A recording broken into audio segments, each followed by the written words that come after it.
তো আজকে গিয়েছিলাম, একটু ব্যারাকপুরে গিয়েছিলাম। তো ওখান থেকে একটা শাড়ি টিউশনে দিয়েছিলাম গ্র্যাজুয়েট করতে। তো সেটা নিয়ে এসেছি। এটা একটা সিল্কের শাড়ি, এটা পিওর মাহেশ্বরী সিল্ক আছে। যাই হোক, সিল্ক আমি খুঁজছি না, পুরোনো শাড়ি যেহেতু আর কি দেখাবো। ছেলের জন্য এই একটা পাঞ্জাবির কাপড়, ভালো লাগবে এটা পাঞ্জাবি। যাই হোক, এটা নিয়ে এসেছি ছেলের জন্য, পাঞ্জাবি পরবে।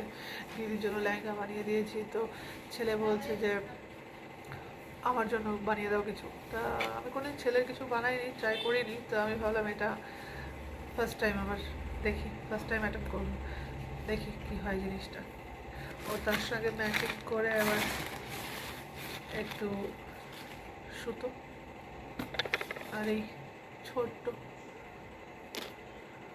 লেস লেহেঙ্গার নিচে লাগাবো, এটাই নিয়ে এসেছি। ব্যাস, আর কিছু না। Bye bye.